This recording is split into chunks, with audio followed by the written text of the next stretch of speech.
My brother looked at my son and said, "At least he'll always have janitor work." The table laughed. "But my kid didn't," I said calmly, "yet your whole business runs because I keep the IRS off your back." My brother's smile faded. My dad said, "Let's not escalate." He looked my son dead in the face and said, "Well, at least he'll always have janitor work." The table laughed. Full ugly laughter. My kid sat there frozen. He didn't even blink. Jonah's 17. He's quiet, kind, smarter than most people give him credit for. He's not the loudest in the room, so people overlook him. Especially Rick. My older brother, owner of a local gym chain, self-declared success story, and the biggest narcissist I've ever known. A few months back, Rick offered Jonah a part-time job at one of his gyms. Said he wanted to help the boy learn responsibility. I thought it was generous. Turns out it wasn't. He had Jonah fetching coffee, scrubbing bathroom floors, and cleaning up after drunk bodybuilders at 10 p.m. He called him assistant to the assistant, and told people it was a family charity case. But that night was different. He humiliated him in front of everyone. My parents, my cousins, my son. A room full of people who laughed because they were used to laughing at Rick's jokes, because no one ever told him to shut up. Except I did. I said calmly without raising my voice, "Yet your whole business only runs because I keep the IRS off your back." And just like that, the laughter stopped. Rick looked at me like he was trying to decide whether to laugh or get angry. He smirked, but his face twitched. Because he knew it wasn't a joke. My dad, trying to sweep the tension off the table like crumbs, muttered something about not escalating things. But I wasn't escalating. I was just done playing along. I'd been cleaning up Rick's messes for years. I'm a forensic accountant. I know exactly where money goes when it's being hidden.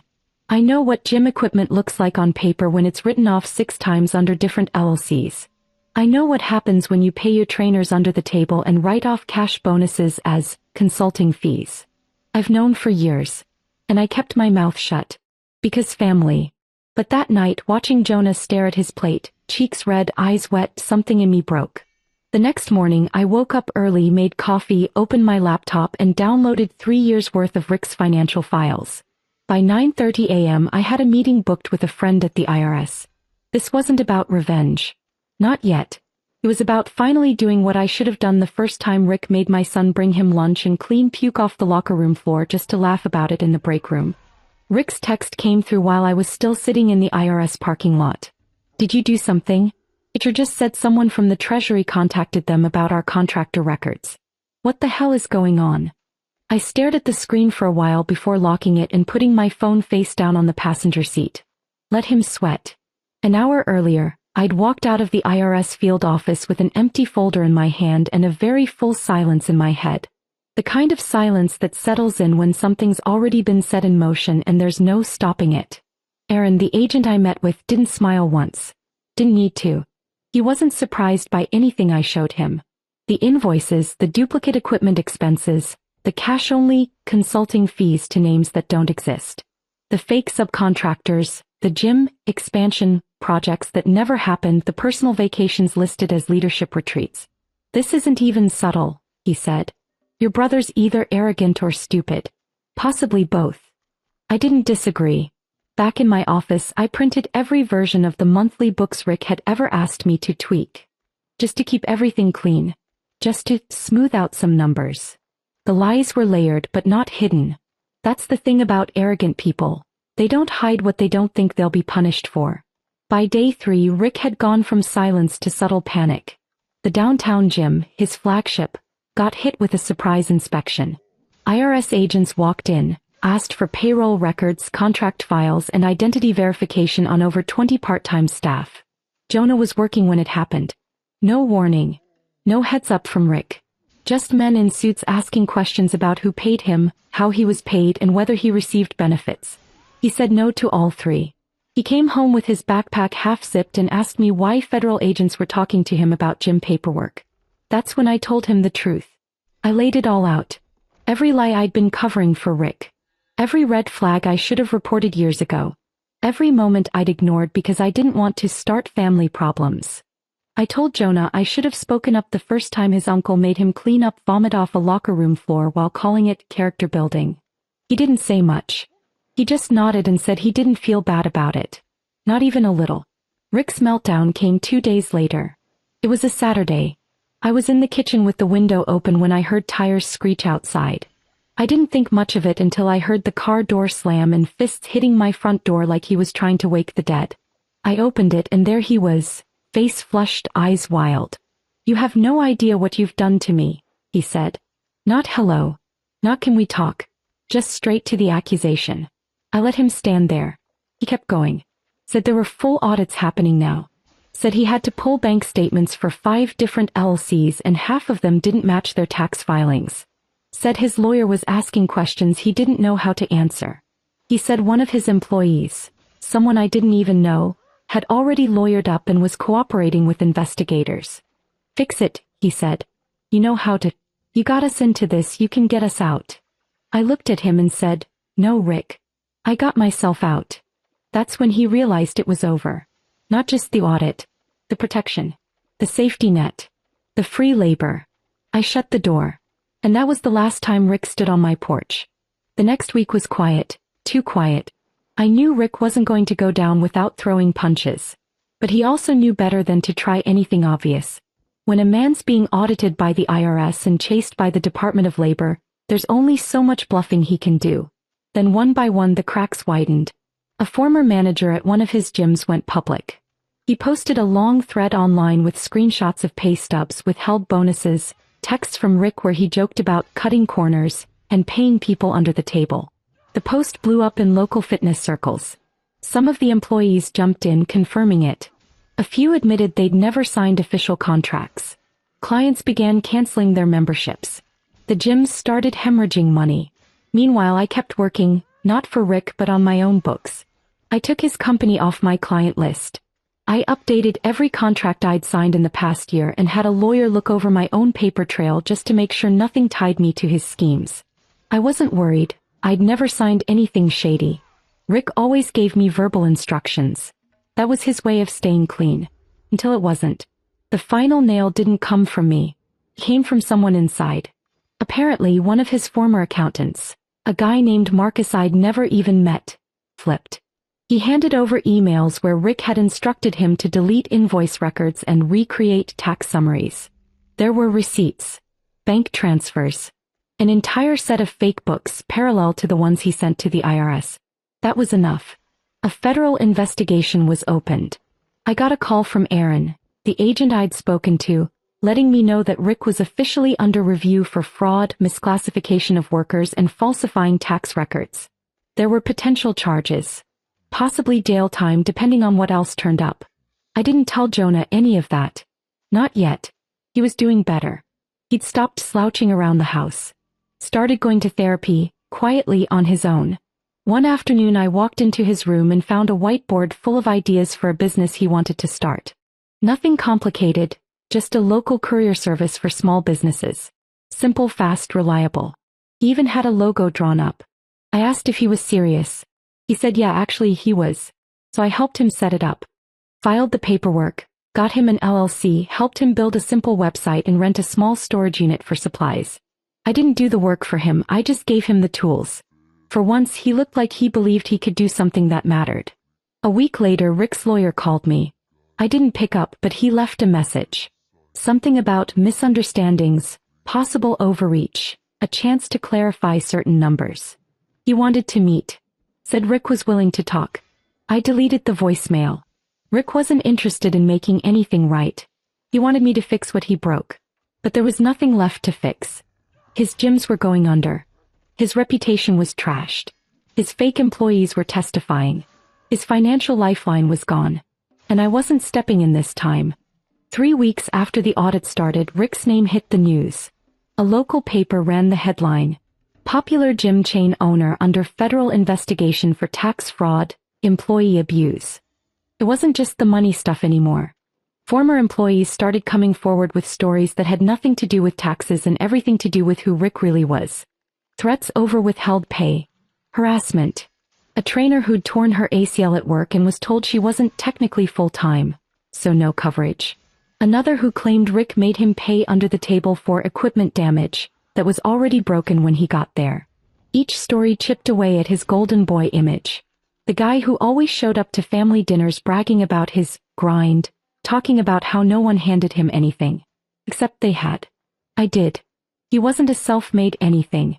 I cleaned up his books, covered the tracks, gave him a wall to hide behind. All those years I thought I was keeping the peace. Turns out I was just buying time. Jonah read the article on his phone. He didn't say anything at first, just turned the screen to show me. Is it weird that I don't feel bad? He asked. I told him no. Rick had humiliated him. Given him fake work just to laugh about it. Told him he wasn't good for anything beyond scrubbing floors. That kind of wound doesn't just go away. Then right on schedule Rick made one last move.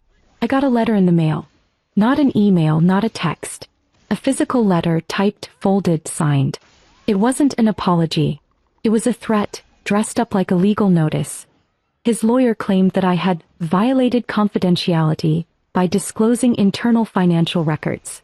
That I had cost Rick millions in damages and that litigation may be pursued if cooperation is not restored. I read it twice. Then I forwarded it straight to Aaron at the IRS and my own lawyer. He called me 10 minutes later and said, if they try anything, we'll bury them in discovery. I never heard about the letter again. Within a month, Rick's downtown gym was closed. The windows were covered in brown paper. The for lease sign went up 2 weeks later. His Instagram, where he used to post endless reels about being your own boss, went dark. His personal account was locked. People started whispering at family events. My mother asked me if I could talk to someone and make this all stop. I told her I already had. Rick was officially being charged. 3 counts of fraud. 1 of obstruction. He wasn't arrested that day. Not yet. But everyone knew where it was headed. He tried to disappear. Claimed it was all political, that he was being targeted. But no one bought it. The silence around him grew louder. And Jonah? He got his first contract. A bakery across town hired him to run same-day delivery. Just him and a beat-up Honda he bought with saved tips and some help from me. He came home that night with flour on his hoodie and a smile I hadn't seen in months.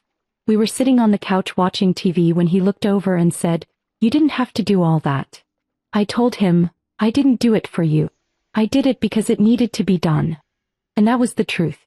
Rick had always played with fire. He just didn't think the match would come from someone sitting across the dinner table. The video was 19 seconds long. Rick, wearing a black hoodie, hands behind his back, being guided out the front door of his overpriced rental by 2 plainclothes agents. No words. No resistance. His face tight, not angry, just scared. For once, genuinely scared. I watched it 3 times. Not because I enjoyed it. Not for revenge. But because it was real. For years, Rick had felt untouchable. Fast-talking his way through audits, hiding behind me and my spreadsheets, throwing his weight around like laws didn't apply to him. Now they did. I didn't forward the clip to anyone.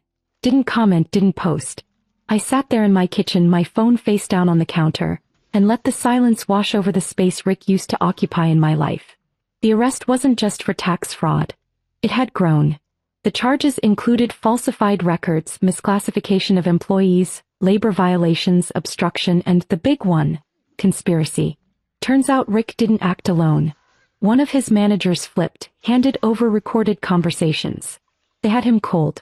News spread quickly in the local business community. Gym clients canceled in waves. Landlords broke leases. One of Rick's former partners went public, saying Rick had tricked him into signing contracts that turned out to be worthless. Another filed a civil suit. People who used to cheer him on vanished. His name turned radioactive overnight. And then came the calls. Not from Rick. He couldn't call me, he'd already been told not to contact me directly. But suddenly I was hearing from people who had never bothered to text back before. My cousin Alicia wanted to grab coffee and catch up. An old friend of Rick's called to see how I was holding up.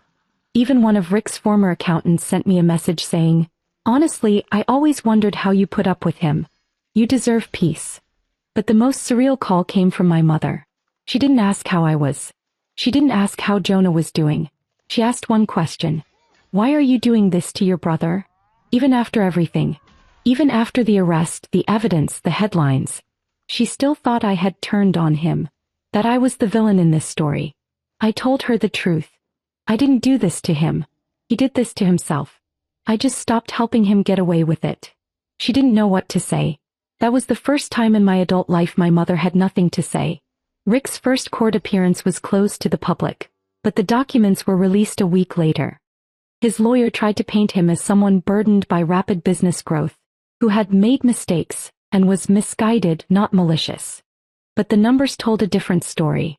$1.6 million in undeclared income. $420,000 in fake deductions. Over 50 misclassified employees. And one internal document, signed and dated, where Rick wrote, "These morons will never check this, trust me." They checked. And while all this played out, something else happened. Something small. Jonah got his first business loan. A small one, just enough to hire one part-time employee and buy a used van for deliveries. He didn't ask me to co-sign. He got it himself with clean credit and a clear plan. He came home, tossed the key on the counter and said, "It's not much, but it's mine." I just nodded. I didn't need to say anything. He knew I was proud. A week later, he dropped off flowers to a woman downtown who used to be Rick's client. She looked at the logo on his shirt and said, "Wait, are you related to?" He cut her off and said, "Nope. Just run my own thing now." And that was that. Rick was finally gone, not just from our lives but from the space he used to take up in Jonah's head. That silence was everything. Rick took a plea deal. 3 years in federal prison, 5 years probation, restitution, and a permanent ban from managing any registered business. He took it fast. His lawyer must have told him it was the only deal he'd get before things got worse. They had too much. Emails, recordings, statements. There was no version of reality where he walked away clean. He didn't fight it. He didn't apologize either. He just disappeared. My mother never brought him up again. She called less often after that. I think she was ashamed, but she never said the words. In her mind, the family had broken apart. What she couldn't admit was that it had already been broken for years. Rick was just the first to be held accountable. And Jonah? He kept going. The courier business picked up. He got 2 more clients before winter, and by spring he was delivering for 3 bakeries, a florist, and a small printing shop. He hired a second driver. Set up invoicing. Got his first glowing online review from a customer who wrote, "Fast, polite, on time. Wish more businesses ran like this." It made him smile, but only for a second.